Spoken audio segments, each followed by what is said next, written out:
Nama saya Syahroni, bukan Syahrini.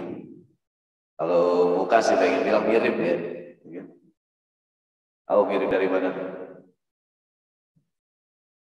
Saya asli Depok 82. Depok, asli orang tua ya. Kebetulan istri saya orang Mampang, Bucit. Jadi sekarang saya tinggal di Mampang. Kebanyakan orang Mampang mendingan hijrah ke Depok ya. Sekarang Depok merantau ke Mampang. Mudah-mudahan yang disampaikan ada manfaatnya. Amin ya rabbal alamin.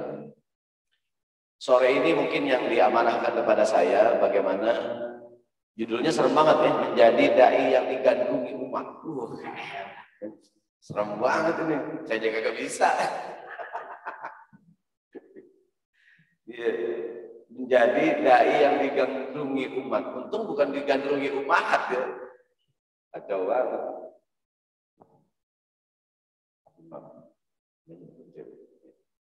Jadi bagaimana menjadi dai yang digandrungi umat. Saya pindah ke sini. Ya, udah. Jadi bisa menjadi dai, dan insya Allah contoh kita siapa? Contoh kita Nabi Muhammad SAW. Kan beliau digandrungi oleh umatnya. Ya kan udah meninggal sekian ribu tahun yang lalu gitu ya. Sampai sekarang masih kita menyebut beliau SAW. Nah, simpelnya ada satu hadis yang menjadi kunci daripada kegiatan dakwah itu, hadis yang saya sampaikan di awal tadi. Bismillahirrahmanirrahim. Kalau handphone mahal gitu, kalau laptop mahal gitu. Iya benar. Jadi lah.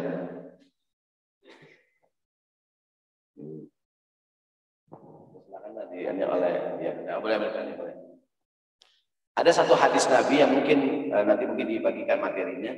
Ada satu hadis Nabi yang sering kita dengar yang saya sampaikan di awal tadi. Rasulullah bersabda sallallahu alaihi wasallam, yassiru wa la tu'assiru wa basyiru wa la tunaffiru. Permudah jangan dipersulit dan gembirakan jangan ditakut-takuti. Prinsip yang di hadis ini ada dua prinsip dakwah yang sangat penting. Yang pertama prinsip taisir, mempermudah. Yang kedua prinsip tabsyir, menggembirakan. Saya ulangi, Rasulullah mengatakan yassiru wala tu'assiru, permudah jangan dipersulit. Jadi prinsip yang pertama namanya taisir. Sambungan hadisnya Rasulullah mengatakan wa basyiru wala tunaffiru, gembirakan jangan ditakut-takuti. Prinsip yang kedua namanya tabsyir. Syekh Yusuf Al-Qaradawi mengatakan dari hadis ini ada dua prinsip, at-taisir fil fatwa wa tabsyir fid dakwah. Kalau berfatwa mempermudah, kalau berdakwah menggembirakan, membahagiakan.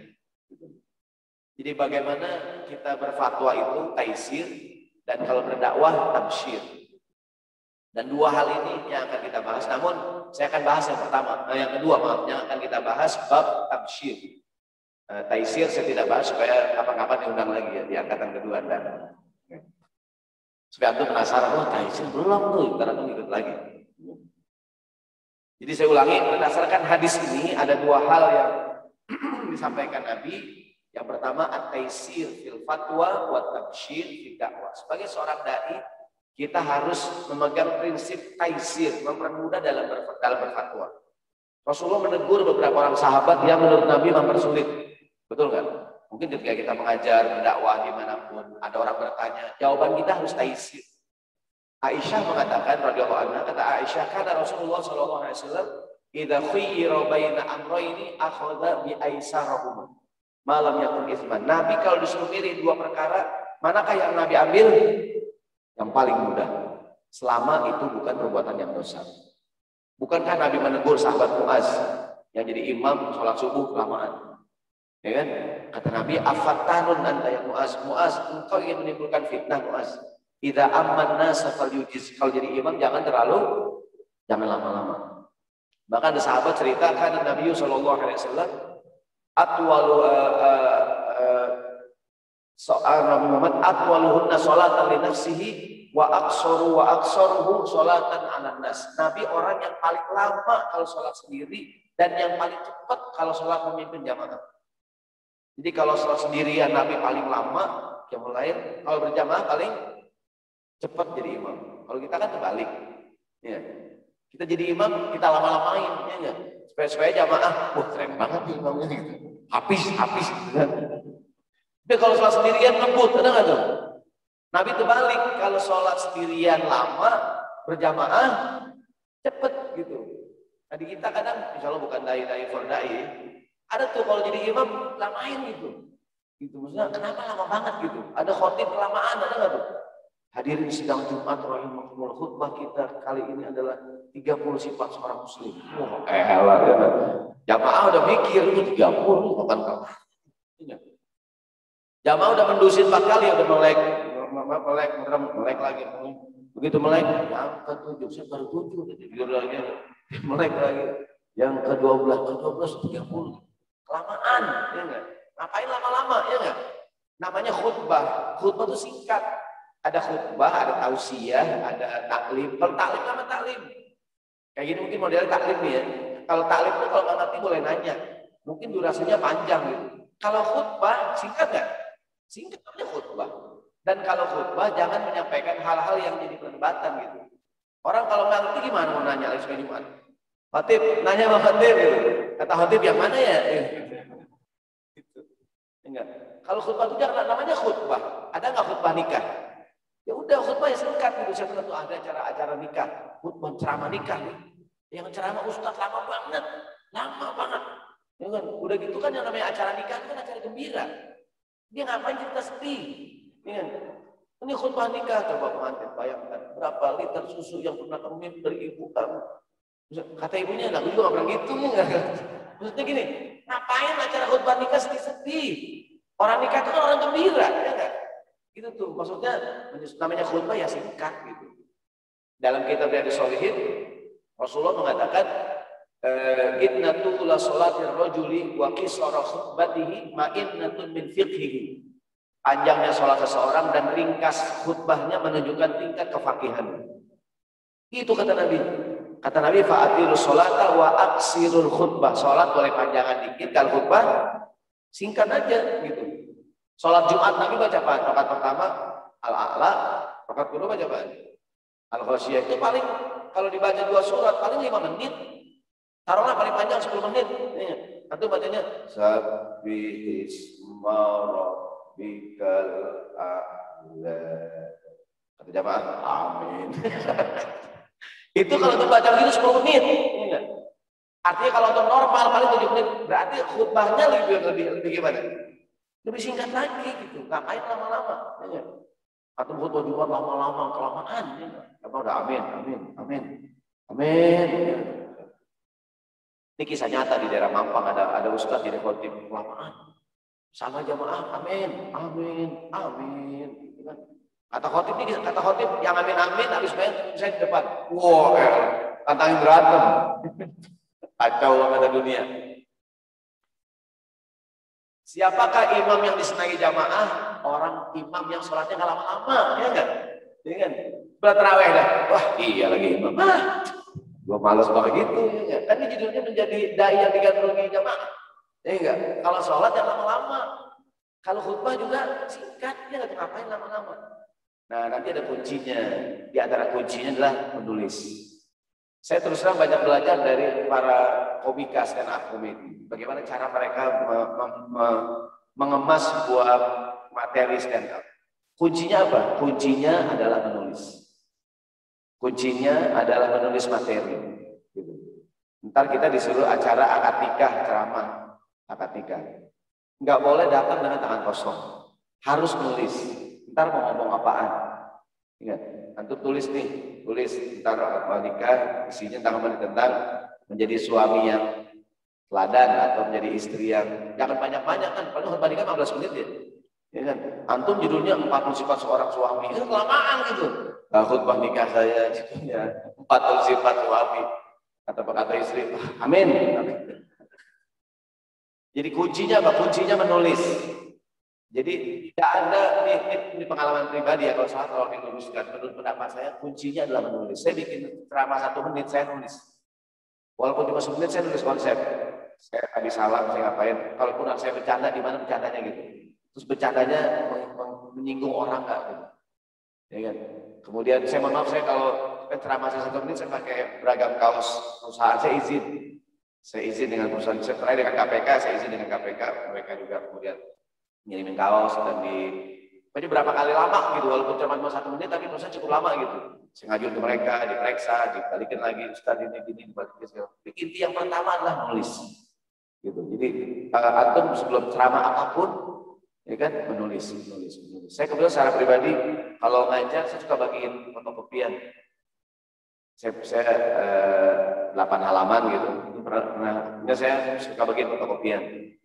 Dan di antara hikmahnya buat saya adalah ya saya jadi lebih hafal materi yang saya sampaikan. Jadi katakanlah materi yang cuma 1 menit saya nulis. Ini hadisnya apa?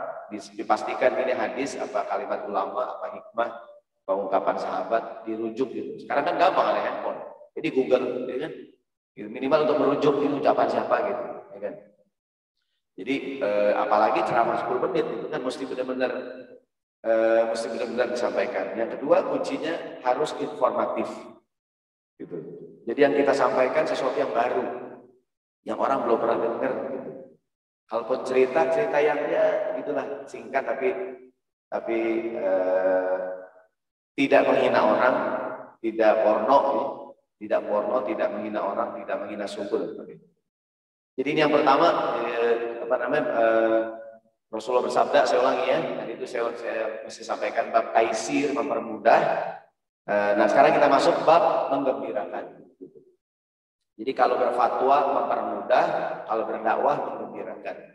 Apalagi sekarang kita bersyukur kepada Allah Subhanahu wa taala, banyak orang-orang yang dulu jauh dari Islam masuk Islam. Dibutuhkan sikap beragama yang lebih bisa merangkul semua orang. Gitu. Jadi dibutuhkan sikap beragama yang lebih bisa merangkul semua orang. Dan prinsip yang pertama tadi taisir, mempermudah. Kayak zaman sekarang ada nggak orang tatoan tobat? Banyak ya. Zaman dulu juga ada orang tatoan, tato zaman dulu kan kecil-kecil. Paling gambar apa sih di sini? Gambar bunga ya, bunga mawar. Ini 20 tahun nih, sampai nunggu akar. Ini bunga nih, tato bunga. 20 tahun, sampai nunggu akar.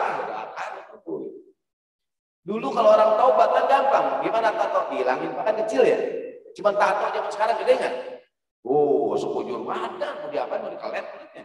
Ya enggak? Taruhlah, saya mau taubat, Pak Ustaz, apa yang antum bilang? Wah, nggak ada harapan, Pak. Bapak tinggal meninggal. Ya enggak? Tentu kan dibutuhkan sikap beragama yang lebih fikih, yang bisa menampung semua. Gitu. Inilah konsep taisir, mempermudah. Ya udah Bapak sholat. Gimana Pak Ustaz tatonya? Ya kalau bisa dilangin. Kalau nggak mau diapain? Kalau dia nggak sembahyang seumur hidup. Ya kan? Semoga Allah menerima taubatnya. Jangan kita bilang, oh udah ada harapan nih Pak, udah tinggal nunggu ajal aja. Langsung meninggal kita. Jadi ini sekedar prinsip yang pertama. Ada banyaklah orang sekarang, orang mabuk taubat, ada nggak? Ya kan? Ustaz, untuk bisa mabuk Ustaz. Sekarang udah begini Ustaz. Terus sembahyang lah, karena pakai ember Ustaz. Lebih gila lagi tuh sekarang. Ada cerita orang mabuk, dia mau orang mabuk.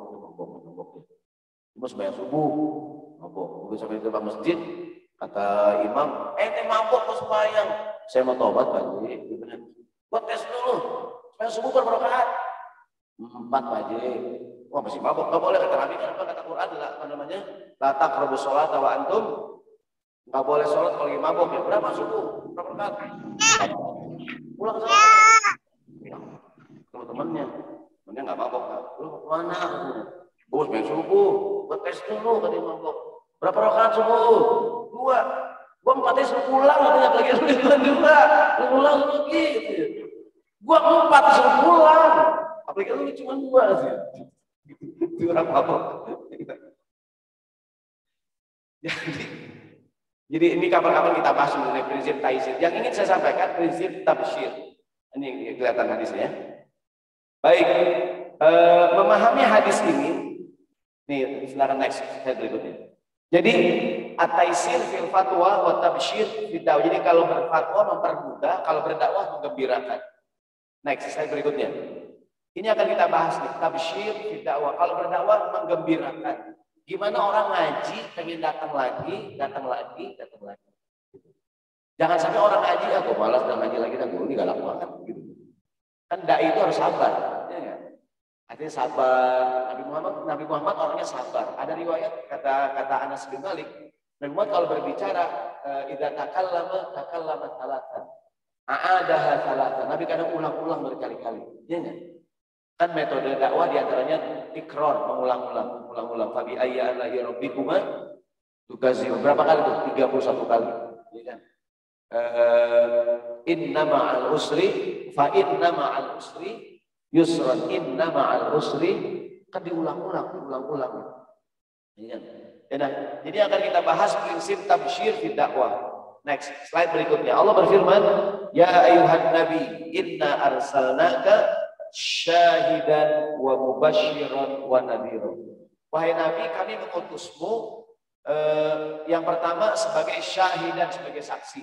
Hari kiamat, Nabi menjadi saksi buat umat. Yang kedua, Nabi Muhammad mubasyiran. Apa mubasyir? Pembawa berita gembira. Ini kuncinya nih. Kita harus hadir sebagai seorang mubasyir. Berita gembira, bahasa Arabnya busyro. Good news ya, berita gembira. Para dai adalah mubasyir. Apa mubasyir? Membawa berita gembira. Ustaz, bukankah juga dia nazir? Memberi peringatan? Iya. Tapi yang nomor satu apa? Mubasyir, baru nazir. Kalau Islam modernnya reward and punishment. Betul. Nomor satu apa? Reward dulu ya. Orang dikasih penghargaan. Kalau nakal baru berikan hukuman. Kalau bahasa agamanya mubasyiron wa nadhiron atau basyiron wa nadhiron. Jadi kita sebagai seorang dai yang pertama kali bukan nazir. Inzar itu nomor dua. Nomor satu apa? Tabsyir. Ini prinsip siapapun kita. Nabi Muhammad seorang mubasyir gitu. Quran, nama lainnya apa? Busyro. Al-Quran, Al-Furqan, Al-Huda, ya? Al-Busyro. Wa basyiril ladina amanu wa amilus sholihat. Dan nama lain Quran juga apa? Busyro. Ya? Dan Nabi Muhammad juga SAW, kata Nabi Isa, apa Isa?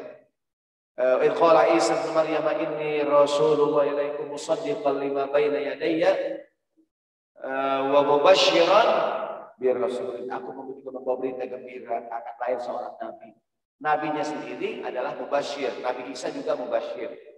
Jadi para dai adalah mubasyir, orang yang datang membawa berita gembira. Ja'a bil khair wal barakah, datang membawa keberkahan, membawa kebaikan. Jadi kalau kita datang tuh jamaah senang dulu. Atau secara umum sebagai seorang mukmin, kita secara pribadi meskipun bukan dai harus jadi orang yang membahagiakan. Jangan pas kita datang, dia datang lagi bubar subhanallah mau bilang tiga asyhadu. Kok pada bubar ente? Dia datang kita bubar. Jadi orang tuh menjadi dai sesuai dengan ayat dai yang mubasyir.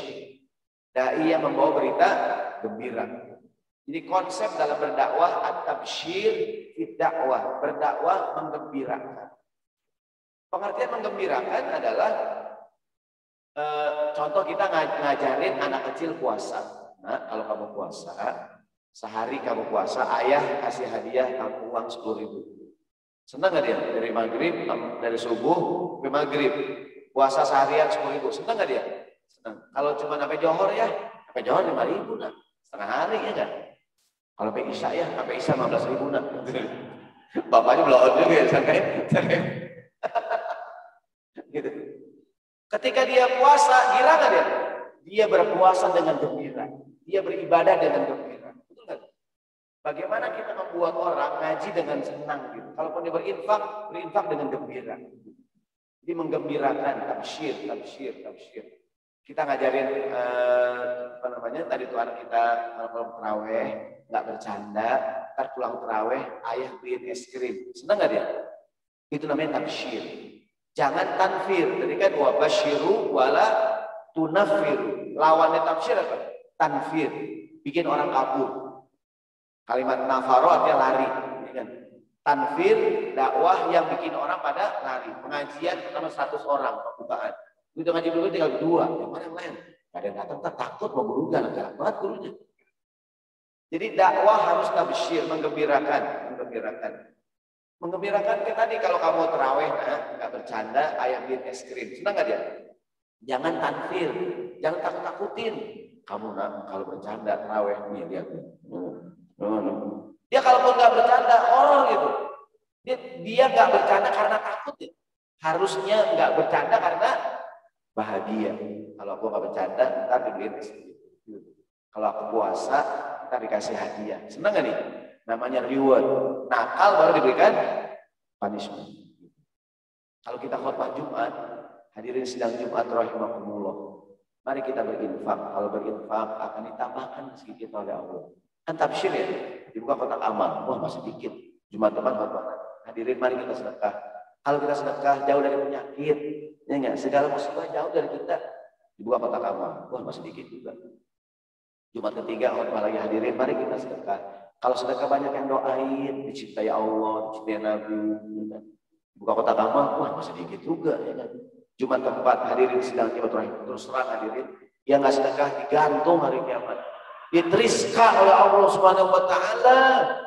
Kotak amal udah kan. Apa pelajarannya? Ada orang yang nggak ngerti dengan cara baik-baik, baru dengan cara gitu, namanya insan. Gitu.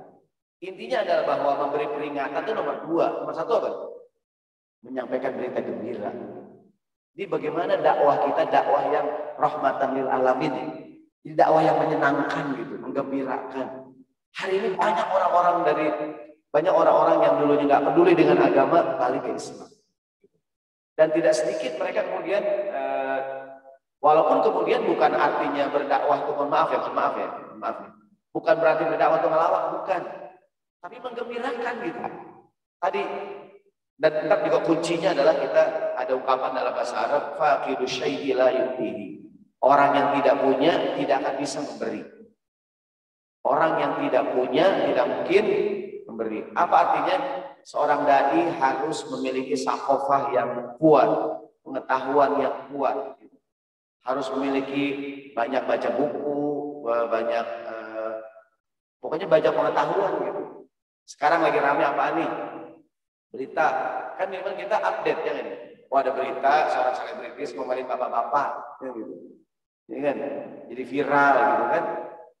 Mungkin walaupun kita nggak sebutin namanya, kita memberikan kepada masyarakat bahwa jangan suka minta pada manusia. La tas'alanna bani Adam hajatan. Wasalilladzi abwabuhu la tuhjabu. Jangan suka minta sama orang. Kalau minta sama Allah ya. Wallahu yaghdabu in tarakta su'alahu. Allah marah kalau kita nggak minta.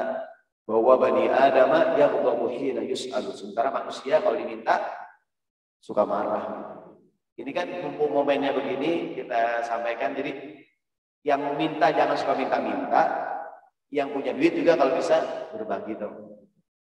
Bagi walaupun sedikit. Jadi penting tuh mengaktualkan apa yang lagi, apalagi sekarang dakwah di kalangan gini kan, orang bilang milenial itu anak muda ya. Sekarang juga bapak-bapak milenial juga, menurut saya yang sedang viral di kalangan remaja juga viral di kalangan ibu-ibu, betul nggak? Jadi sekarang hampir tidak ada batasan usia gitu.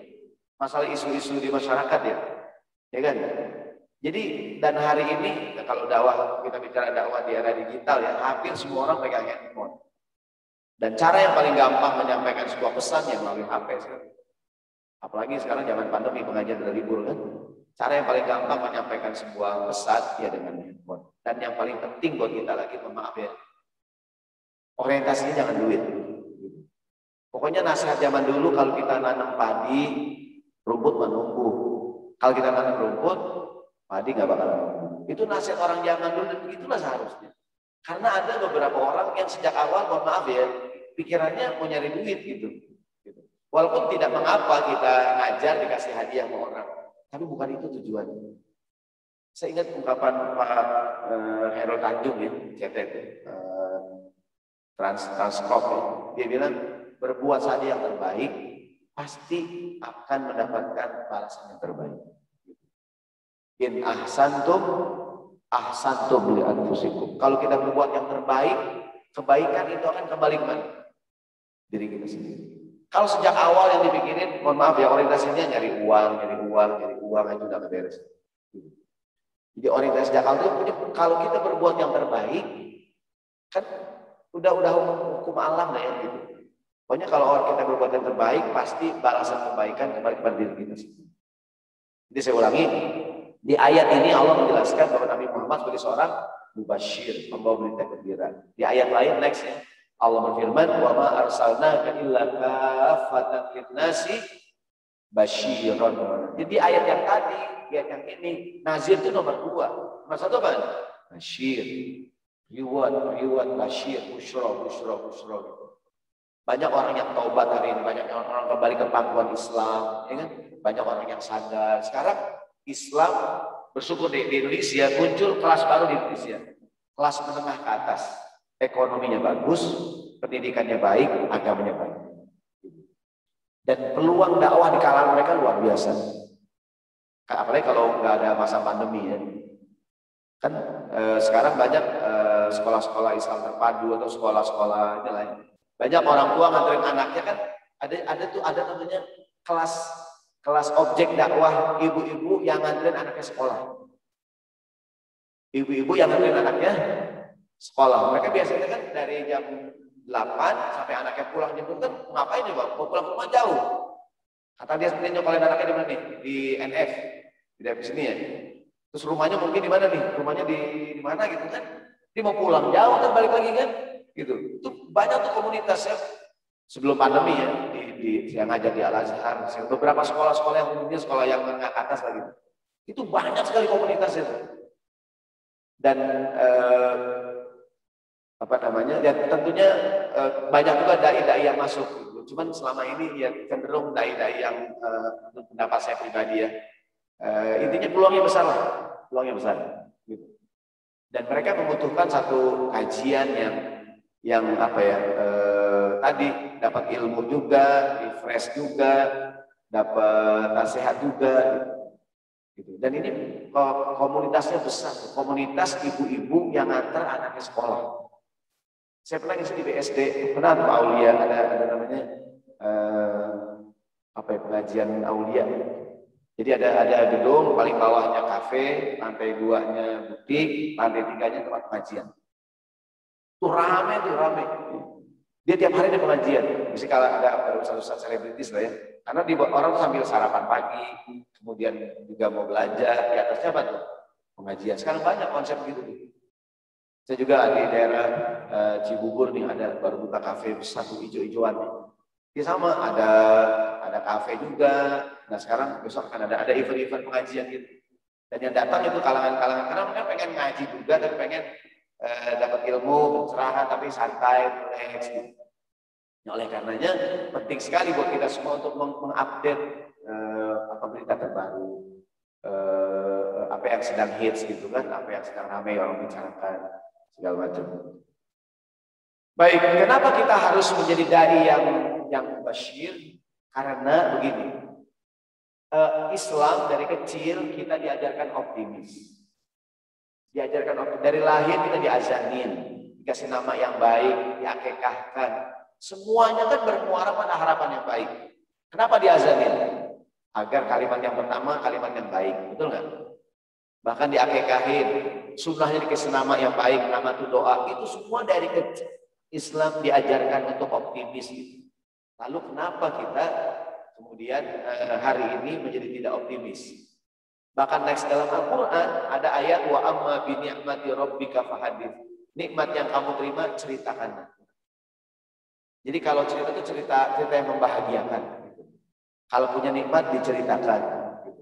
Bahkan kalau punya penyakit dirahasiakan. Ada riwayat salasun min kunuzil jannah. 3 perkara harta karunnya surga. Yang pertama kitmanus shadaqah. Betul kan? Yang kedua kitmanul masaib. Merahasiakan sedekah, yang kedua merahasiakan musibah, yang ketiga kitmanul amrod, merahasiakan penyakit. Kalau sakit gak usah di-share. Ini kadang kita, hai guys, yang banget nih guys. Seluruh dunia tahu kita lagi pusing itu, ya nggak? Ya kan? Tiap ketemu, gimana kabarnya bang? Oh, kayak copot nih pusing. Gimana kabarnya bang? Oh, ini pinggang yang mau letak gitu kan? Tiap ketemu nggak pernah enak gitu. Harus seorang dai itu mubasyir. Jadi kepada saya pernah kuliah di Riau gitu. Ada seorang ustadz dari Palestina. Dia tiap masuk kelas selalu menyampaikan berita gembira.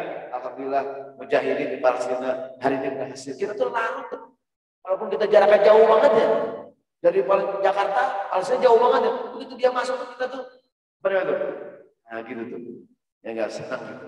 Merasakan alhamdulillah mujahidin hari ini berhasil gitu. Ya kan? Bahkan orang Arab tuh kan budayanya kalau girang bagian permen, bagian coklat. Gitu. Jadi itu senang gitu. Ya kan? Jadi saya tadi ngisi pengajian ibu-ibu di tempat duha. Habis ngaji gitu kan, terus tanya jawab. Dua orang yang nanya. Nah, sebelum doa, saya bilang saya punya hadiah. Saya selalu biasakan bawa hadiah di tas saya. Coklat, permen. Saya bilang saya bawa coklat buat yang nanya. Itu gimmick-gimmick yang perlu kita miliki gitu. Ya kan? Hadiah-hadiah kecil. Mungkin sekedar permen Kopiko gitu. Bukan permen yang cuma satu, ini Kopiko dari Ustadz gitu. Ini Kopiko dari Ustadz ya. Gitu begini enggak? Ini gimmick-gimmick kecil, cuman orang akan kenal antum. Gitu. Saya ada pengajian di daerah Pancoran, ibu-ibu. Ada ibu-ibu kalau ngaji selalu bawa Kopiko satu plastik deh. Ngaji jam 2 siang kan jam-jam antum tuh. Ini ibu-ibu kita kalau ngaji bagian permen Kopiko. Jadi selama saya ngajar nih, itu mama pada gini. Enggak pada tidur. Gitu. Jadi kalau dia kagak datang, Kopiko mana Kopiko gitu. Jadi maksud saya ini pengalaman pribadi ya. Saya sering tuh kadang kalau ngisi di ibu terutama juga karena di kantoran, saya suka bawa hadiah-hadiah kecil. Walaupun cuma permen yang mungkin kalau kita beli di toko cuma 1.000 ya, tapi itu penting jadi gimmick gitu. Yang nanya saya kasih hadiah. Walaupun cuma permen Kojek gitu kan, permen apalah gitu ya, gitu. Atau kadang apa aja saya punya pulpen, tapi yang baru ya jangan pulpen yang udah habis ya. Gitu. Tapi sekarang saya nggak tahu ya karena itu banyak. Jadi hal-hal kayak gitu tuh. Atau kadang-kadang ada, mohon maaf ya ada uang recehan 5.000-an, 10.000-an. Kadang ada pengajian. Dulu zaman-zamannya pulsa pakai voucher ya, voucher yang itu kan. Saya kalau suka kan ada voucher yang 5.000 ada kan, yang 10.000 gitu. Artinya buat gimmick gitu. Yang bisa jawab saya kasih voucher. Kan dibandingkan kasih uang 5.000, voucher 5.000 itu lebih high class gitu. Ya. Padahal sama-sama 5.000 gitu. Cuman usahanya bagian voucher gitu ya. Padahal cuma voucher 5.000 gitu. Dibandingin antum kasih uang 5.000. Ini trik-trik kecil yang apa ya? Gini. Orang harus punya kelebihan. Kalau ngundang antum, kelebihannya apa? Gitu. Ini bukan sombong sekedar berbagi cerita. Saya berpikir gini. Saya sekarang suka saya tulis. Kenapa orang mengundang saya? Karena saya kalau datang nggak terlambat. Pokoknya orang punya event, pokoknya kalau ente ngundang Sasarun nih, dia nggak terlambat. Karena kadang jadi event, yang ngundang Ustaz Fulan dia terlambat. Lu kalau ngundang di jam 2, jam 3 dia datang. Undang dia jam 11. Itu jadi image, ya enggak? Dan saya tulis itu. Saya bukan sombong ini kan nggak apa-apa ya, ini cerita ya. Jadi antum harus bikin di rumah. Kalau orang undang antum, kelebihannya apa? Saya tulis orang kalau undang saya, pertama saya nggak terlambat. Yang kedua, saya kalau ngajar saya bagi fotokopian. Ini saya nggak bagi ini. Saya bagi fotokopian tuh yang 8 lembar tuh kan. Yang ketiga, kalau undang saya kadang-kadang bagiin tadi dadar pas kecil gitu. Dan itu saya tulis dan nggak boleh hilang maksud saya. Sehingga jadi gimmick-gimmick yang orang ingat gitu. Kemudian kalau undang saya apalagi nih usahakan kan gini bukan bercanda ya, jadi kayak tadi tuh kita harus cerita-cerita yang menarik gitu kan, bukan cerita lucu, cerita menarik lah gitu. Saya pernah ada acara workshop kajian zuhur dengan almarhum Ustaz Hilman Rosyad. Beliau waktu di Dosat, beliau sampaikan mengenai pengalaman Ustaz Amin Faisal, beberapa Ustaz menyampaikan pengalaman. Dan di antara pengalaman yang saya waktu itu bahwa dakwah harus mengandung unsur entertainment. Entertainment itu nggak mesti tertawa. Kalau Ustaz Arifin kan dengan dia berzikir orang larut dengan zikir. Betul nggak? Itu harus ada unsur entertainment. Unsur selama tidak berlebihan ya, berpakaiannya rapi, gitu. Ya kan? Walaupun tidak glamor ya kan, kadang ada beberapa, maaf ya, ini hak pribadi lah, ada beberapa ustadz yang penampilannya glamor gitu. mungkin usaha TV lah ya, walaupun juga itu mungkin buat kebutuhan televisi ya, minimal rapi, bersih gitu. Tadi tepat waktu, ada sesuatu yang dibagikan, kemudian juga tidak terlalu lama, kemudian juga selalu ada sesuatu informatif ya, hal yang baru. Kemudian lagi temanya mungkin tema yang standar, tema sabar, cuman antum menyampaikan tema sabar dengan cerita yang berbeda. Gitu. Karena kan orang ya kalau tema sabar tuh ya hadisnya hadis yang standar lah kan. Sampaikan hadis-hadis yang kuncinya tadi tuh banyak baca ini yang berikutnya nulis. Setiap ada hal yang menarik tulis. Gitu. Saya kadang suka bawa apa namanya pulpen dan buku kecil. Jadi kalau ada sesuatu yang menarik gitu kan dikomentari saya tulis. Tadi saya dengar cerita dari pagi. Ternyata Sidul bukan anaknya Ahmad Dhani. Dia ternyata anak Sidul, anak sekolahan. Ternyata Sidul anak Betawi asli. Kerjaannya sembahyang mengaji. Gitu. Gak ada hubungannya ya. Ya ada gimmick kecil yang antum tuh perlu punya gitu. Ya kan? Saya kadang kalau pokoknya saya tulis. Kadang anak saya tuh tebak-tebakan saya tulis tuh. Abi. Tahu nggak Bi? Pernah saya bikin video kan? Binatang-binatang yang pintar dagang. Apaan ya nak? Kuda nak. Kan kuda kalau jalan ketoprak. Iya gitu. Itu saya buat ceramah. Saya dapat dari anak saya tuh. Anak saya. Itu menurut saya. Terima kasih. Saya bilang mana? Kamu kalau cerita Nabi lagi ya. Oke. Kan mereka dunia yang kita nggak pikirin ya, gitu. Dan itu gimmick cerita lucu tapi nggak menghina orang, nggak porno, ya kan, gitu tuh. Dan orang tidak tersinggung, gitu. Ya. Dan itu penting kita selipkan di tengah-tengah ini untuk apa namanya, untuk penyegaran, gitu kan segala macam. Karena tadi kan saya ingat Ustaz Almarhum bukankah Rasulullah juga kalau beliau berkhutbah ada sahabat cerita dalam kitab hadis Arba'in, Nabi Muhammad kalau berkhutbah dzarifat min haluyun. Nabi Muhammad wajilat min halqulub. Nabi kalau berkhutbah hati kami terasa bergetar. Air mata kami berlinang. Berarti kan beliau tuh sangat apa ya? Sangat baligh. Khotobana Rasulullah SAW khutbatan balighatan. Nabi menyampaikan khutbah yang sangat baligh, menyentuh perasaan. Hati kami bergetar. Kemudian air mata kami berlinang, gitu tuh. Berarti kan Nabi memiliki kekuatan sebagai seorang mubaligh, seorang yang menyampaikan pesan gitu. Bahkan Nabi Muhammad kalau cerita tuh, kalau beliau ada dalam kitab Sholihin juga ya, Nabi Muhammad kalau beliau berbicara, orang yang mendengarkannya, orang yang hadir mendengar ucapan Nabi dan paham yang beliau sampaikan. Arti kalau beliau berbicara tuh jelas, ya kan? Inna kalamahu faslan yafhamuhu kullaman yasma'uhu. Nabi Muhammad kalau bicara faslan, kan faslun kelas apa ya? Ada jedanya, ada titik, ada komanya gitu. Ya kan?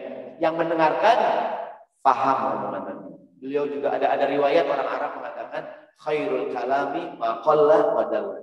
Sebaik omongan yang qalil sedikit tapi menjadi dalil. Ada tuh buku judulnya khutbah Nabi. Antum kalau lihat khutbah Nabi kagak ada yang panjang. Khutbah wada haji panjang nggak? Pendek singkat gitu. Artinya apa? Khutbah Nabi ya singkat-singkat aja gitu. Ya kan? Ngapain khutbah lama-lama? Ya, antum sholat Jumat kan lama-lama buat apaan kan? Segitu-gitu juga. Ya itu ngapain panjang-panjang ya kan? Hadirin sidang Jumat rahimahullah, udah ayat banyak waktu hadisnya. Jamaah ngantuk hari Jumat ya kan? Paling lama 15 menit. Ya nggak nih? 15 menit cukup udah kelamaan. Ya, nanti dengan sholat Jumat 20 menit lah gitu. Jangan terlalu lama,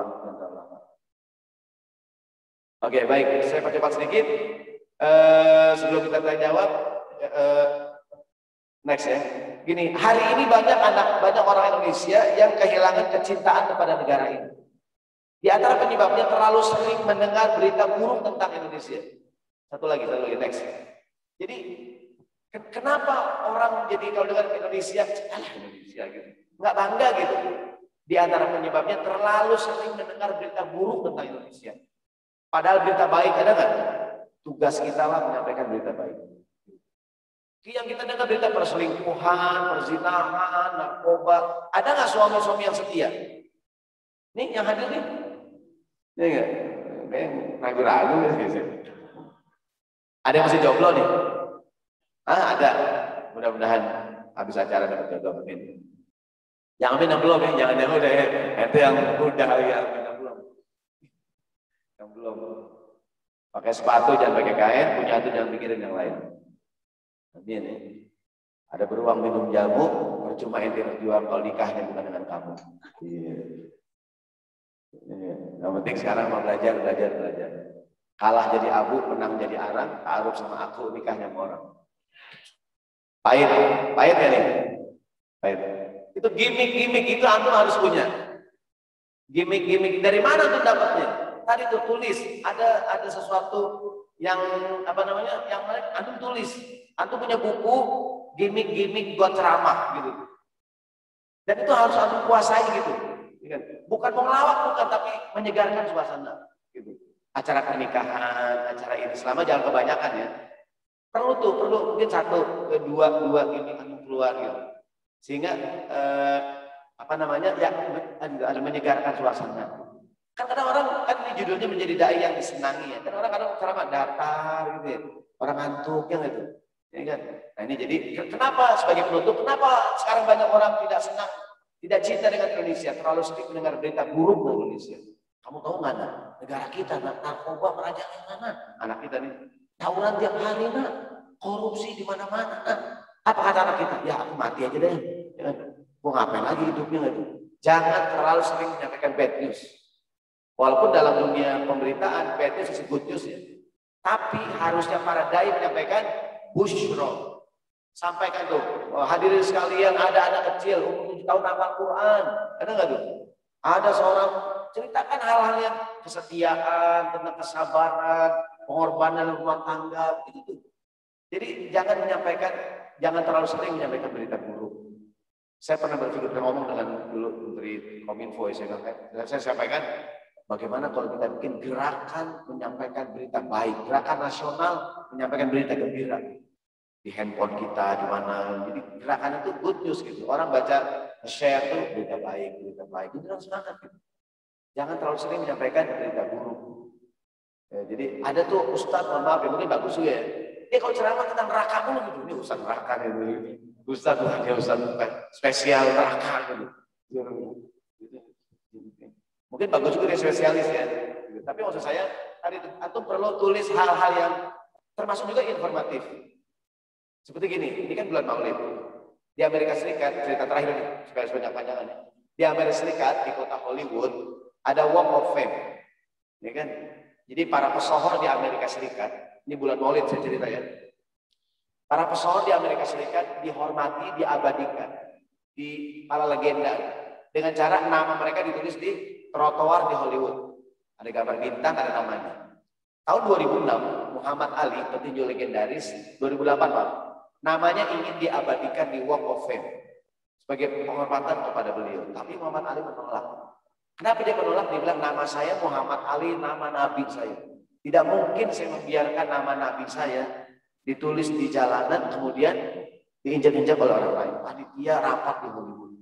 Kemudian dimusyawarahkan, diputuskan, tetap ditulis nama Muhammad Ali, bukan di jalanan, tapi di mana? Di dinding. Cuma untuk Muhammad Ali doang. Beliau mengajarkan kepada kita tentang bagaimana kita harus menghormati nama Muhammad. Jadi bukan hanya pribadinya dimuliakan, namanya juga dimuliakan. Wa rafa'na laka dzikrak. Aku tinggikan sebutan namamu. Ini mohon maaf, ini bukan cerita lucu tapi informatif gitu. Betul nggak? Ya kan?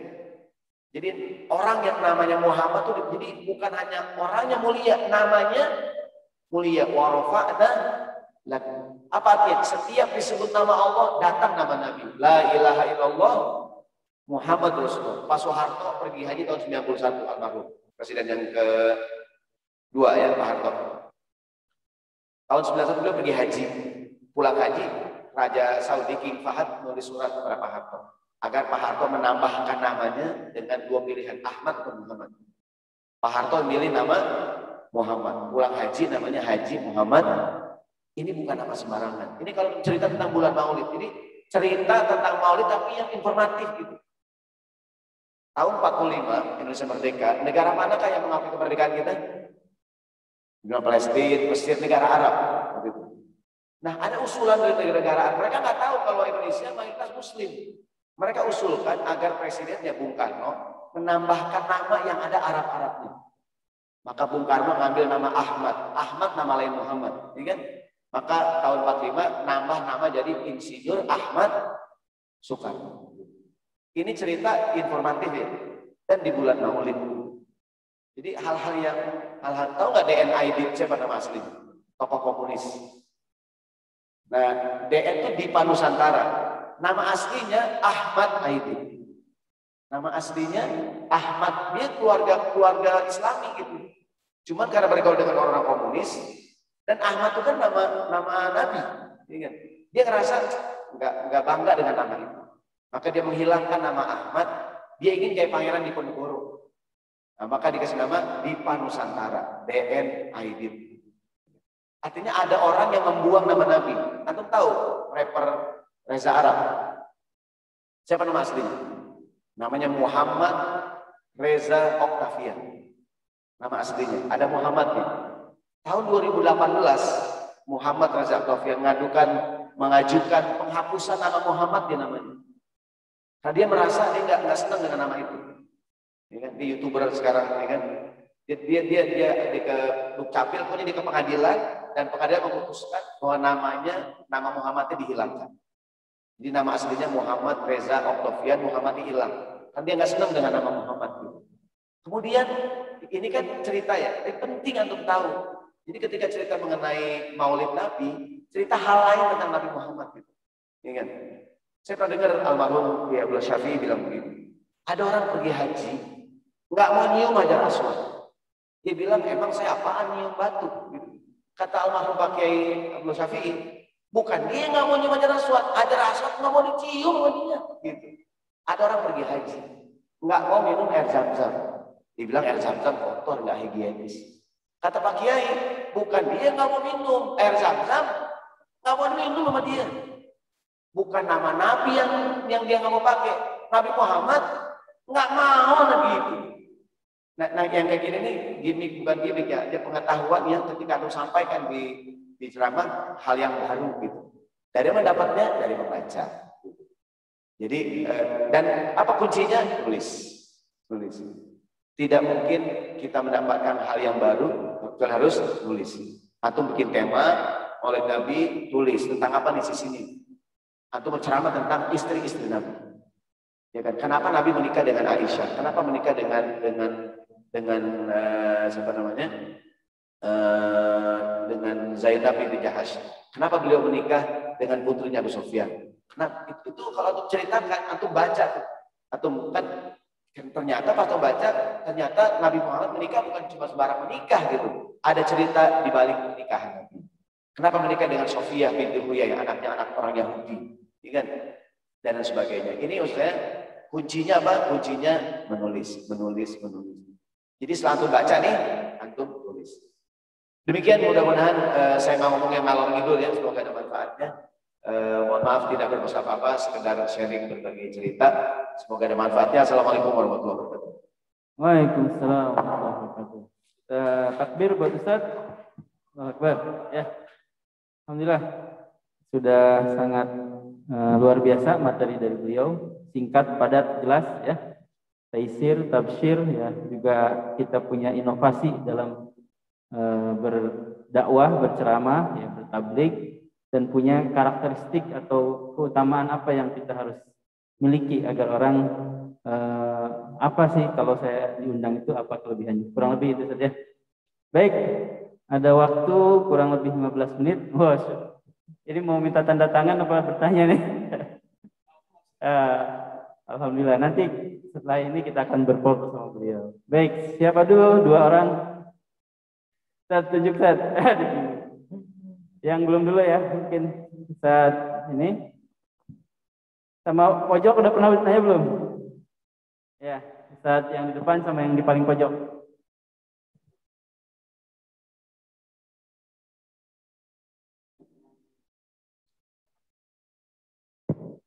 Bismillah, saya Reski di Ubah Mas Depok.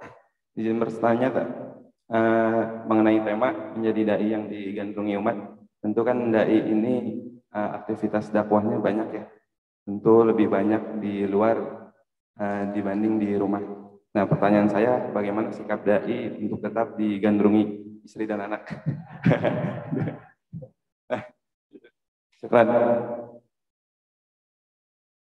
Baik, bismillahirrahmanirrahim, langsung aja ya. Betul sekali, di antara yang sering komplain istri saya. Dan saya sebenarnya udah komitmen ya, malam Sabtu, malam Ahad nggak ada kemana-mana gitu. Kecuali mendesak lah gitu. Cuma kan sekarang bulan Maulid nih ya, akhirnya mau nggak mau jadi sering keluar malam Sabtu, malam Ahad gitu. Jadi caranya memang harus punya komitmen, punya waktu buat keluarga. Nah, saya sih di antara komitmen saya itu sebenarnya ya malam Ahad nggak kemana-mana gitu. Pokoknya malam Ahad itu udah buat keluarga gitu. Ya, atau hari Ahad secara umum. Maka sih minimal nggak punya jadwal rutin kalau hari Ahad. Kan kalau rutin susah ininya. Kalau nggak rutin kan ya bilang aja saya punya acara keluarga. Emang benar kan gitu kira-kira supaya istri juga tetap. Dan yang kedua kalau kemana-mana bawa berkat.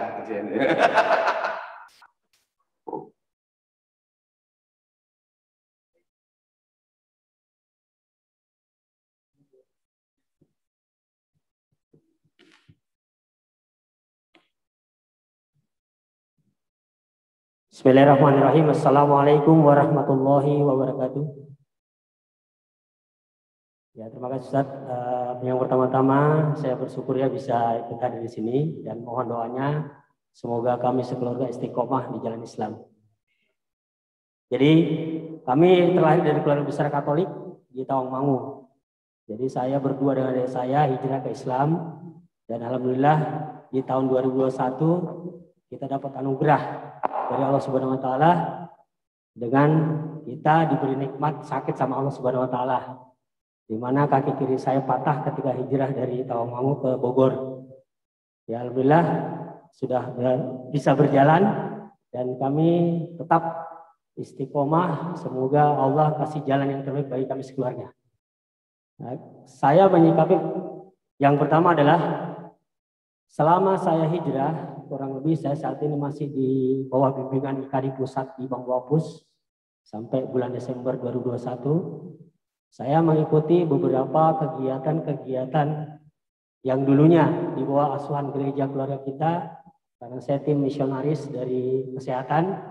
Jadi area dakwah ketika zaman itu ya di area-area yang saya sering dapati di situ ada pergesekan antara sesama ustadz. Bahkan pesantren bersaing memperebutkan santri dengan beberapa ilmu-ilmu mistis yang saya ketahui di daerah Jawa Tengah.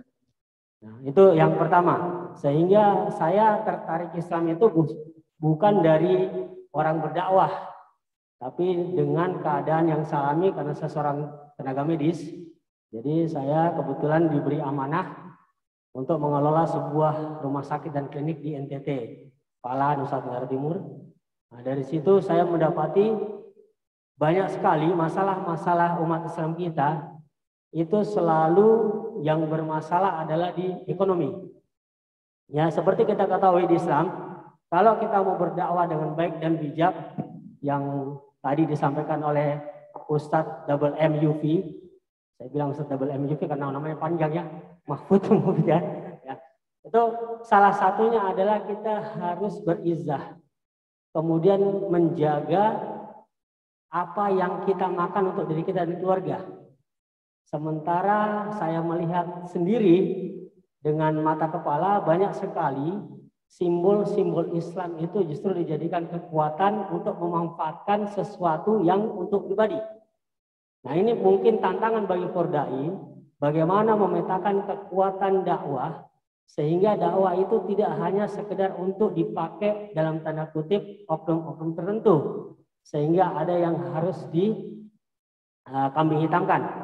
Nah, saya cuma bertanya bagaimana kita menyikapi bagi kita yang bukan orang dakwah langsung, tapi yang berkaitan dengan grassroots ini menyikapi permasalahan-permasalahan di internal kita. Begitu Ustaz. Assalamualaikum warahmatullahi wabarakatuh. Baik, terima kasih. Saya juga jadi bingung jawabnya. Intinya begini, intinya bahwa mudah-mudahan menjadi PR kita bersama bahwa problem kita banyak ya, kemiskinan, masalah pendidikan, masalah ekonomi dan lain-lain. Dan tentu mudah-mudahan para dai bisa bekerja sama. Jangan sampai ada ada persaingan, bukan persaingan sih. Ya kalaupun persaingan namanya fastabiqul khairat gitu, berlomba-lomba dalam kebaikan. Maka mudah-mudahan ini Fordai dan kita semua memetakan apa problematika di lingkungan kita dan kemudian langkah apa yang bisa kita lakukan. Dan minimal kita mulai dari diri kita sendiri. Bagaimana Nabi Muhammad di kota Mekah menjadi seorang yang diteladani gitu, dengan gelar Al-Amin. Dan juga para dai penting membangun kemandirian ekonomi juga. Artinya bagus juga kalau kita memiliki usaha. Saya orang Betawi kebetulan biasanya punya kontrakan ya. Saya ngurusin kontrakan kos-kosan. Jadi begitulah kira-kira ide mudah-mudahan yang sampaikan tadi lebih kepada masukan buat kita semua ini. Demikian Allah besok. Baik, yang online ada yang bertanya? Mungkin kita kasih kesempatan buat yang online dulu. Ya, sebentar ya, kayak online dulu. Tidak ada. Baik, satu penanya lagi yang belum. Ini sering ya.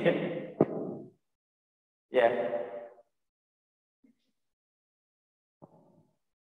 Bismillah, Fahri, asli Sragen, domisili Depok. Saya izin bertanya Ustadz, saya ngajar di SD ya Ustadz ya, dengan karakter anak-anak zaman sekarang gitu Ustadz. Jadi ada anak, ya saya sudah mencoba asik gitu Ustadz, tapi pada akhirnya malah anak-anaknya jadi agak kurang ajar sama saya. Nah kan jadi ketika kita terlalu asik, terlalu banyak bercanda, akhirnya mereka mohon maaf untuk adab dan tata krama kurang. Akhirnya setelah saya udah basyirah, udah dengan metode beri hadiah, kasih tebak-tebakan dan lain-lain, saya akhir-akhir ini jadi tegas gitu. Mas, ada salah nggak? Nggak ada Ustaz, kamu jalan gini. Terus kita jelaskan gitu. Akhirnya malah anak-anaknya menjauh gitu kan. Nah saya bingung dengan keadaan seperti ini, ketika jadi basyirah seperti apa, terus jadi nadhirah malah jadi tambah jauh lagi gitu. Bahkan ada anak ini dia selama kelas itu dia nggak pernah masuk Zoom, nggak pernah mau. Dan ketika dia di sekolah, datang ke sekolah nggak mau masuk kelas. Orang tuanya adalah salah satu guru di sekolah kami. Nah, ketika kita dekati, kita masuki gitu, kita ajak ngobrol. Alhamdulillah selama 30 menit saya cuma seneng-senengin dia. Ustaz nanti mau ajak kamu makan nasi goreng mau nggak gitu. Jalan-jalan mau nggak gitu. Harapannya biar dia besok bisa ikut ke sekolah. Tapi mohon maaf malah dianya setelah selesai saya nasihati, anaknya itu malah langsung bentak ibunya gitu. Saya langsung kaget Ustaz. Nah, dari di kalangan anak SD seperti itu, apa yang saya harus lakukan? Untuk kalangan TK, alhamdulillah saya ngajar SD dan TK. Untuk TK, alhamdulillah sedikit terkondisi. Nah, untuk SD kelas 6. Nih, dengan keadaan anak milenial zaman sekarang. Itu Ustaz. Terima kasih Ustaz. Jadi bismillahirrahmanirrahim. Kan mungkin kan anak semua orang itu senang mendengarkan cerita. Saya kebetulan kalau kajian saya punya paket kajian namanya kisah-kisah dari sunnah. Jadi saya spesialis karena saya kuliah di jurusan hadis, maka paket kajian saya qasasun minas sunnah. Insyaallah mudah-mudahan bulan depan saya mau nerbitin buku ya tentang materi-materi ceramah saya. Jadi kajian saya adalah kajian kisah-kisah dari sunnah. Jadi hadis yang bercerita. Kenapa semua orang senang mendengarkan cerita? Mungkin juga termasuk anak-anak. Jadi anak-anak itu senang mendengarkan cerita, tapi mungkin tadi lebih kepada gimana caranya mengatur ritme antara jangan terlalu dekat juga jangan terlalu jauh. Terlalu akrab banget juga kehilangan kisah gitu. Terlalu jauh banget juga jadi kayak kejauhan gitu. Mungkin juga kembali ke kita juga ada saatnya mungkin kita bercanda, ada saatnya kita tidak bercanda gitu. Sehingga anak-anak juga tidak terlalu berlebihan. Tinggal mungkin ya tadi jangan kebanyakan gitu. Jadi intinya kalaupun ada bercanda jangan kebanyakan, kayak makanan juga kalau kebanyakan gelap ya. Maksudnya jadi ini gitu. Termasuk yang saya bilang tadi gimmick-gimmick dalam ceramah itu jangan kebanyakan. Antum cukup tulis bentar saya mau ngeluarin 2 aja. Ini sama ini ketika ini gitu. Kan kadang ada tuh Ustadz pantun boleh ya. Mungkin hobinya pantun gitu. Pantun ya. Tapi mungkin kalau kebanyakan juga ini ceramah pantun doang isinya gitu. Tapi juga itu penting ada gimmick-gimmick gitu termasuk dengan anak-anak. Jadi intinya semua orang senang mendengarkan cerita. Contoh begini, saya pernah ikut dulu daurah. Ada seorang kiai di Dewan Masjid Indonesia, dia cerita mengenai teknik berkhutbah. Dia bilang semua orang senang mendengarkan cerita, baik cerita dari Quran, dari hadis Nabi atau kisah nyata. Jadi kita antum kalau ingin menarik, mulailah ceramah dengan bercerita. Begini kata Pak Kiai, satu hari ada rombongan orang naik ke puncak kan. Tiba-tiba kok mobil nggak lancar gitu, macet gitu tiba-tiba. Ada apaan gitu? Ternyata pas dilihat ada oli tumpah. Ada oli tumpah gitu. Karena oli tumpah kan juga akhirnya orang nggak berani ngebut kan, licin kan. Tiba-tiba ada seorang pengemudi dari mobil, dia turun, diambil tanah gitu, disiramin pakai tanah tuh oli yang tumpah. Kemudian sehingga mobil menjadi lancar. Apa pelajaran dari cerita tadi? Ya kayak gitu tuh. Jadi baik cerita dari Quran, dari hadis Nabi ataupun cerita dari beragam hal-hal kecil kita ambil pelajaran. Itu juga mungkin kalau yang ditanya tadi masalahnya kan terlalu dekat juga jadi nggak sopan, terlalu galak juga jadi pada takut ya. Yaitu sih tinggal bagaimana mengatur ritme kita dengan dia ya. Gitu. Ya kapan waktunya kita bercanda dan kapan waktunya kita serius gitu. Wallahu a'lam. Dan saya yakin mungkin atau lebih pengalaman dibandingin saya bergaul dengan anak-anak gitu. Ya, karena mengajar anak-anak susah. Paling gampang ngajar kuliah, ngajar mahasiswa. Kita ngajar mahasiswa dengerin.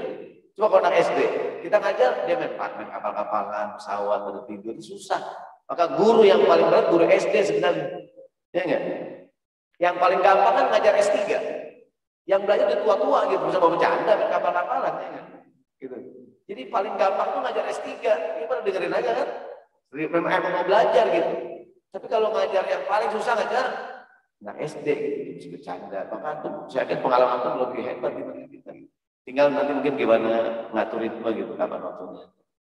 Wallahu a'lam.